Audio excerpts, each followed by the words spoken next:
everybody? Eric Faust, Camper Tech, coming at you from the palatial confines of Paradise Puma. Hey, today before we get into the Q&A, I want to talk to you about a little bit about something, and that's called preparation. Right now, virtually in every state, every major city, the RV shows are starting to happen. They do it this time every year without fail.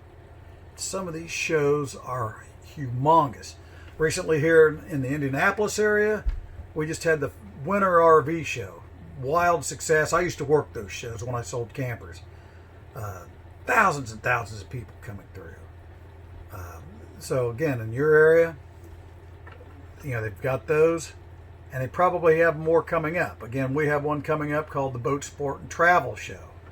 That one is a monster. Man, the excitement and it's just, the place just comes alive with throngs of people.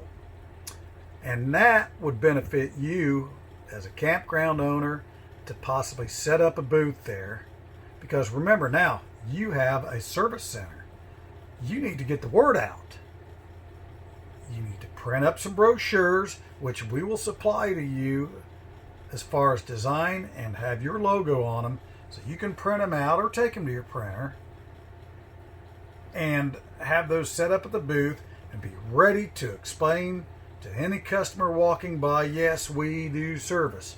You might explain to them, yes, we have mobile service. Yes, we can winterize, we can de-winterize, we can do roofs, we can do washes and waxes, we can do plumbing, electrical, yada, yada, yada, yada. So keep that in mind, because right now it's in the midst of winter. People have cabin fever. They want to get out. They want to do something. They go to these shows. They get fired up about camping. A lot of them buy campers. Tons of them. Also, a lot of them get re-enthused about their campers that they have. They may not want to buy a new one, but they want to reinvigorate theirs. They may want to do those repairs that they neglected the year prior. They might be thinking to themselves, God, yeah, we need to get our camper going. Let's get it going. I want to work on it now. Let's get it going. I want to find somebody who can do this work for me. That's where you come in. Hey, we're right here. Come see us. So that's important. People are thinking about camping now. They want their campers ready, so when that first day of spring hits, they are ready to camp, and they will be camping. I guarantee it. So, you know what to do. Be prepared. Remember the Boy Scout motto? Be prepared. Have your facilities. Have your office staff, have your tools, and most importantly, have your personnel, i.e. management and technicians, ready to go. Because once word's out, they are going to line up at your door like shark's teeth. Be ready to accommodate them. It can be busy and it can be profitable. And it doesn't have to be chaotic with proper planning. So again, be prepared, be ready, fire up, have your game faces on, make 2020 a banner year, okay? All right. So, Michael B. from Ocala, Florida states, customer bought a 2010 Coachman Freedom and brought it to the campground. Upon arrival, we did the complimentary inspection. Hey, that's a good idea. You know what? Excellent idea. I'm glad that you're following the plan. You know what? Every camper coming into your campground should go through an inspection. Now, I don't mean our detailed inspection, the package inspection that does cost money. No, just a walk around. I mean, there are things that you can pick up just within a few seconds of walking around that camper. Broken tail lights, broken running lights, a broken gutter, a cracked window, a ripped screen, whatever it is, do that inspection. And you don't even have to write it down. You don't have to have your checklist and your clipboard, although it's a good idea to have it. But just give a preliminary inspection before, while they're registering. And that way, when they're done registering, you can walk up and tell them, like, hey, you've got a nice camper. Everything looks great on it. Enjoy your stay. Or, hey, you've got a nice camper, but we found that your ladder's loose. Well, you found that you've got a broken tail light. Oh, we found that, the cables from your battery box are loose. Those are all things that you can address to the customer.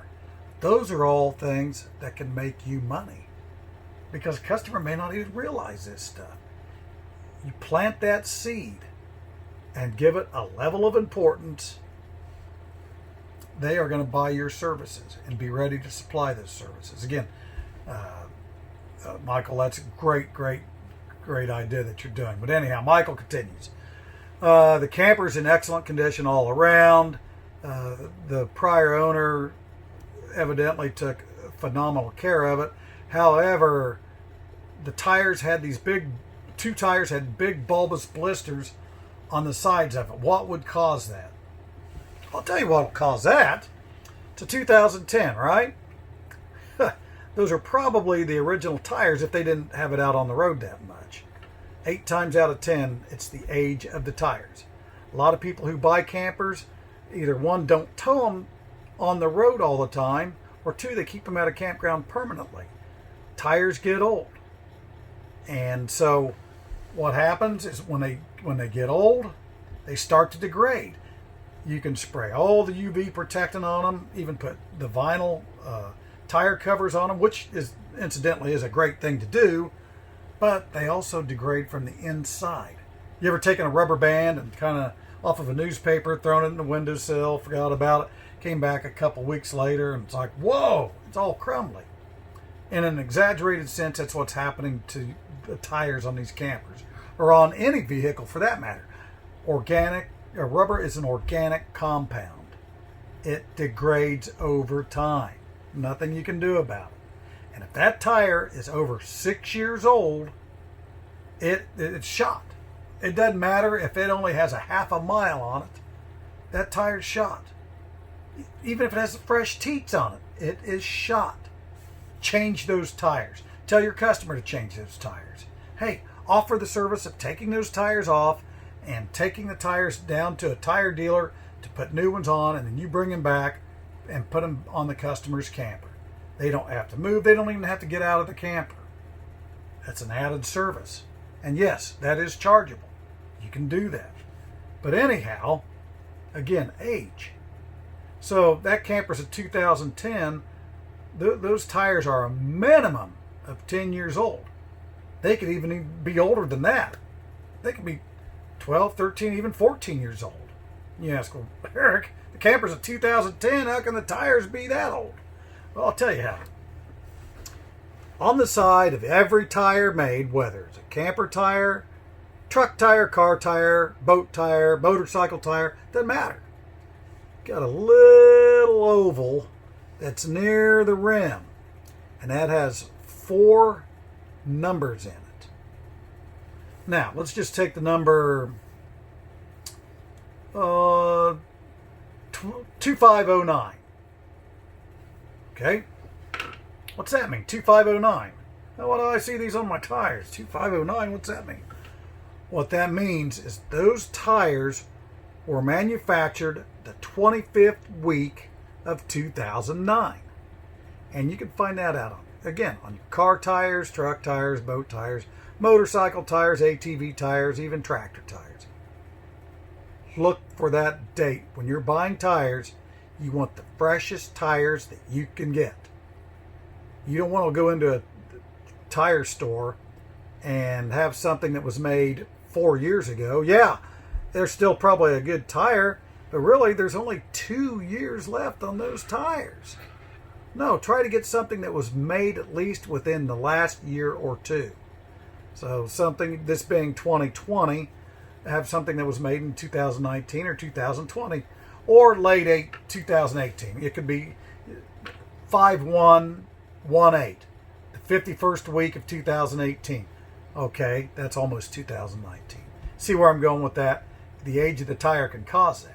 So as they break down on the inside, the belts start to come apart, and you've got the rubber on the outside, and the air kind of pushes that out and becomes what we call a may pop. The thing may pop. It's an aneurysm on your tire. Think of it. It's an aneurysm on your tire. It's going to burst. It's a wonder they made it in without having a blowout. And I'll tell you what, I have seen blowouts do damage that you would not believe. A quick example was I had to repair the slide on a camper where he had a blowout. It took out the whole slide. All of the electronics, all of the AC and DC wiring, and the floor. It bent, it bent the undermetal. That one blowout caused incredible damage. I think I had that camper probably for about a week and a half. Got it all fixed right, got everything replaced, got it working well. But he either had aged tires or, what I'm going to next, underinflated tires. Yeah, you wouldn't believe how many people go around on their campers with underinflated tires. Now, used to be their cars and trucks, whatever they were driving. Most people drove on underinflated tires on those.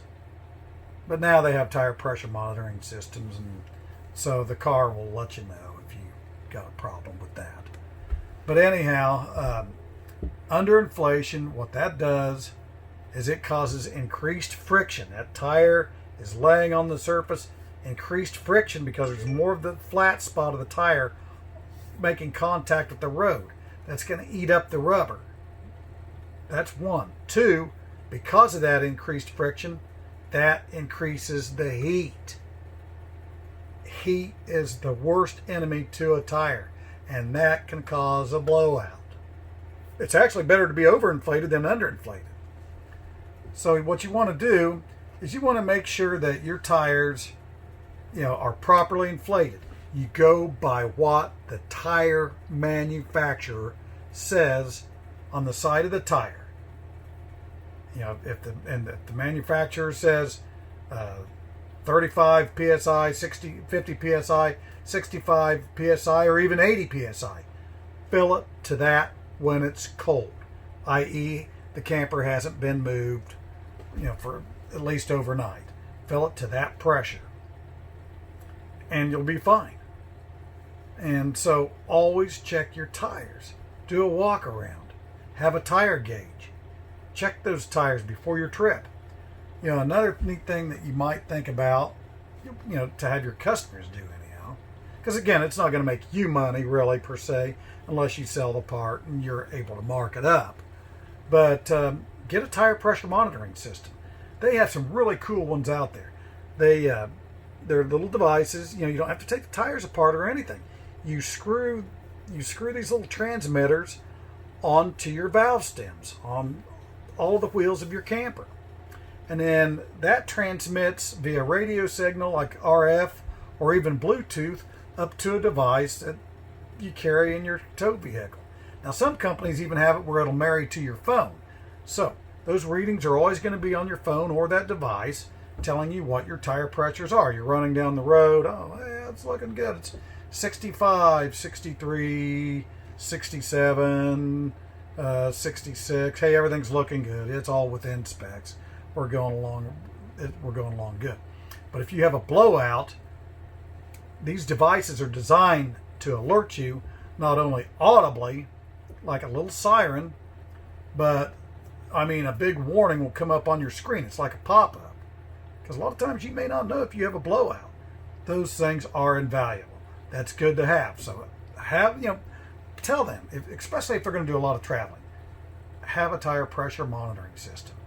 They're not that expensive. They've come down in price. They're readily available basically anywhere. I think I've even seen them at Walmart. I know that Amazon has them. Again, that's just kind of a goodwill gesture that you can tell your customers. It's going to save them a lot of money in the long run. Make sure you get that through to them. And also, carry a good certified tire gauge around.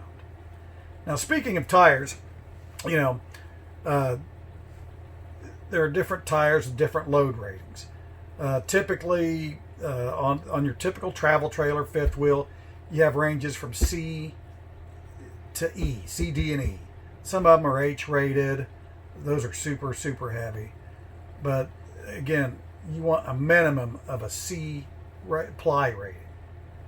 Because again, you don't want anything less than 8 plies.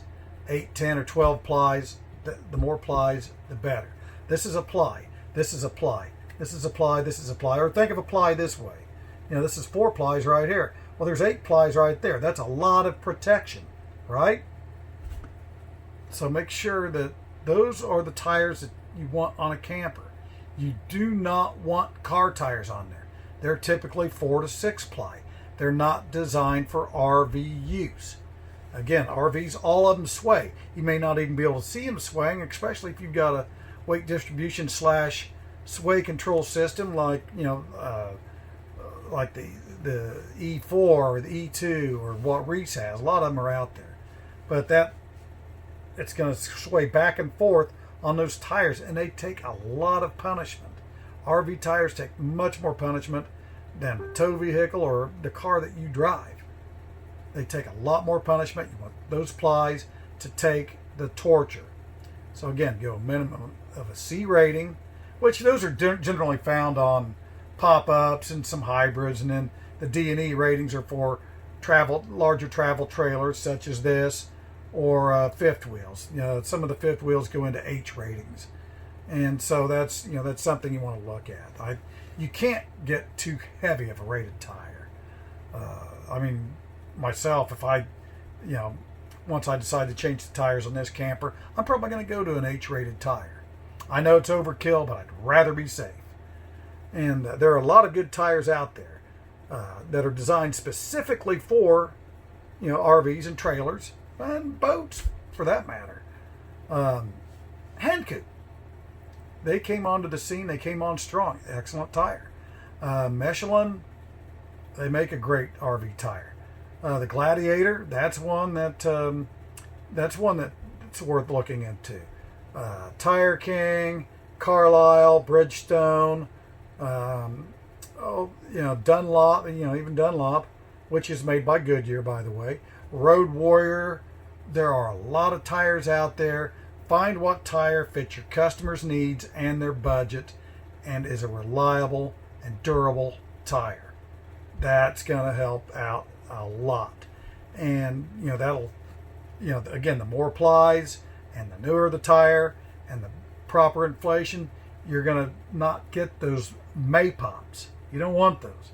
That's going to protect against that. And then again, if they're going to park it for a long time, put the vinyl cover over it.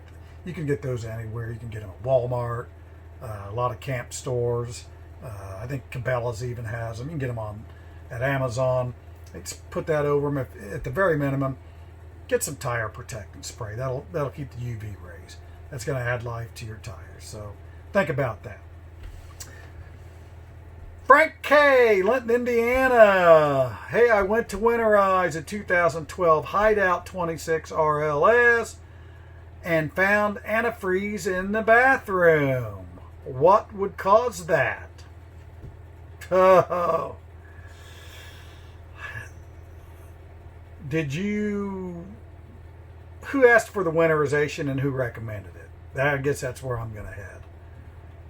If your customer asked for it late in the season, after we had that first freeze in late November, they were too late. They should have known better.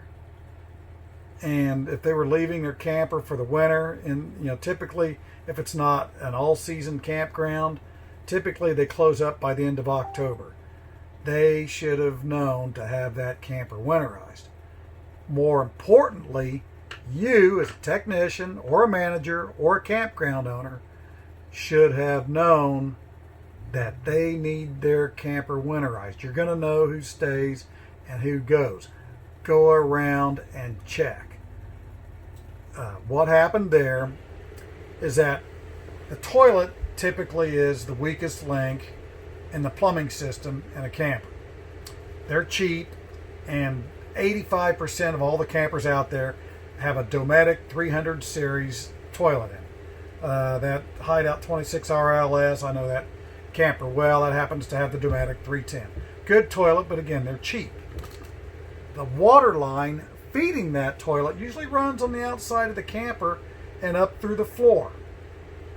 That's subject to wind and cold, and even if you do have a central heat run, it's going to be subject to freezing. It can't take the rigors of expansion when the water freezes. So again, if the line's all right, it's the line to the toilet and most likely the valve that cracked with the water inside there when that camper got down below freezing.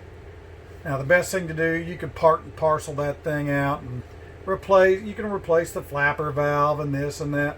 You know what, save your time and trouble. Just put in a new toilet. It's not that expensive. It saves them time, it saves you aggravation, and you can be on your way. And remember, always go around and check on who's been winterized and who hasn't. The way we do it here at this campground, basically I do all of the winterizations. I'll go up and winterize something, then I take like blue tape, painter's tape, and I just put a big W in the window. You can also use a grease crayon that car dealers, they'll write on car windows, sale today only or whatever. You can write a big W on there and circle it, signifying that camper has been winterized. Do something to show that it's been winterized. So anyhow, there was this one camper, beautiful camper. It was Laredo, and just a gorgeous thing. The customer didn't tell us that they were not staying in it. They just up and left. Then they called us after that first freeze, again being here in Indiana. They said, hey, you know what? We need to have our camper winterized. Well, all right. So I went up to winterize it. Well, so I started pumping in antifreeze. And typically on that size of a camper, it takes 2.5 gallons of antifreeze to winterize it. But I kept pumping it in. It's like, my God, there's 4 gallons and it's still pumping in. Something's wrong here. Because I was pumping it in from the outside. I went inside and I looked down. It's like, oh my God, no. I opened the bathroom and it looked like a scene from The Shining. Red liquid everywhere. Yes, the toilet valve had burst and that antifreeze was all over.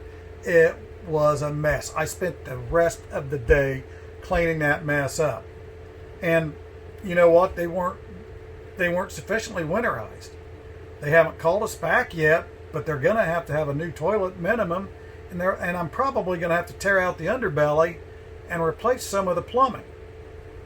They could have spent that $129 to have their camper winterized and been home free and ready to camp in the spring when they wanted to open their camper back up. But now it could cost thousands, depending on how much labor it's going to take to get to those pipes. It could cost thousands. Their insurance may cover it, but then they're going to have to battle their insurance company, and they're going to be inconvenienced on their campers. Because quite frankly, I don't want to climb under that thing when it's 10 degrees out. I'm going to wait till it's a little bit warmer to fix it. But there were a few other campers who saw what I was doing. They said, hey, we're getting ready to shut our camper down. We were thinking about winterizing it. What do you think? Come here and let me show you. And I showed each and every one of them. There were I sold off of that little fiasco 10 winterizations at $129. It's very reasonable. Again, you can set your own pricing. It's according to your matrix. But I sold 10 winterizations off of that, and I got them taken care of in a day and a half. because those people were scared. They saw what was going on. So if that ever happens on your campground, and again, take pictures. I mean, it never hurts to use a little bit of the fear factor, because people don't realize that if you don't winterize a camper, these things can happen, and I mean the damage can be monumental. I've seen units totaled out before because of that.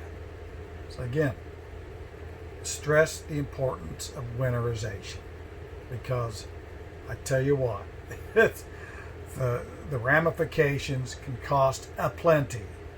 Keep that in mind. Fix-It Man from Franklin, Tennessee. We had a 2000 Newmar Dutch Star come in. The heat pump quit working on the front unit. I'm trying to find a replacement for the Dometic Duotherm, but cannot find one. Help! Okay. Fix-It Man, yeah, I'm familiar with that. Actually, the front unit is the only unit that has the heat pump on that. The rear unit is strictly an air conditioner. The front unit is a heat pump and an air conditioner. And in 2000, it was state of the art. I think only Newmar and Tiffin used those because they were so advanced. I mean, heat pumps are just now finding their way to fifth wheels and some travel trailers. It's pretty cool because they heat the camper down to about 45 degrees, not unlike your home. And it saves a lot from you burning through propane, or the customer burning through propane. So anyhow, they've got this heat pump, and it went out on this 2000 Newmar Dutch Star. So instead of calling it the Duotherm, they renamed it the Brisk. That's kind of like the Duotherm, or the Dometic Duotherm 2.0, if you will. Maybe they should have called it the Dometic Duotherm 2.0. Duotherm, that makes sense. Duo, two, meaning warm and cold. That makes sense. Duotherm, Duotherm, two temperature zones. But no, they had to call it the Brisk. Now, why would anybody name a heat pump after a Jewish religious circumcision event? Huh? Why? I don't know. I gave up on marketing a long time ago. I don't know where some of these people come up with their names or whatever. But anyhow, it's not too hard to figure out. Again, in its day, well, actually, today, Newmar was and is state of the art. Let me give you a real quick story on Newmar. It's pretty interesting. In 1991, this Amish worker invented the slide out, just like what I'm sitting in now. This is a slide. Almost all campers have them now. Anything from a small camper with a teeny little slide that just accommodates a booth dinette, all the way up to the huge Class A's where the whole wall slides out. Those are all slides. Well, this Amish man by the name of Mahon Miller invented this and patented it. To this day, he makes residuals off every slide made in the world. Any camper that's got a slide. I have 2 slides on this camper. He got money off of it. Matter of fact, he made so much money that he changed religions. He went from being Amish to a Mennonite so he could buy cars, trucks, planes, boats, and all the toys that go along with having a lot of money. And his son now is president of Newmar. Just an interesting little tidbit of trivia I'd throw at you. Anyhow, so when you, it's hard to cross-reference the Brisk with the Dometic Duotherm. There aren't really any cross-reference numbers or anything. What you need to do is measure the footprint of the hole. That's where you start out with, and then you count the ducts, your duct work going throughout the coach. Check all of that out, and then the Dometic people are actually pretty helpful. Call them up and say, hey, look, I'm replacing a duotherm. I need a brisk unit. What do I need? They're going to cross-reference that. You tell them, hey, the opening is 18 by 24 inches. No problem. That would be our model, 2522. And it will come with an AC thermostat adapter control box, which you will need because you're going from an older thermostat to a newer unit that's equipped with 134A refrigerant, all the good stuff on that. It's a lot more energy efficient. But the brisk units are pretty good. The duotherm, though, man, I really like those because they lasted a long time. The brisks, they've been out a few years and they seem to be pretty trouble-free so far. Time will tell. But again, they can help you cross-reference that, and you'll be just fine. It should pop in. Your ductwork should line up. If it doesn't, it's not that much trouble to adjust your ventry to accommodate the ductwork. Drop it in, wire it up, and then make sure that you include that control box because it will not work without the control box. So that pretty much does it for today's Q&A. I've covered a lot of ground. I hope I've answered your questions. Again, be ready, be busy, and be prepared. Again, be prepared because it's quiet now, but it's starting to pick up. And before you know it,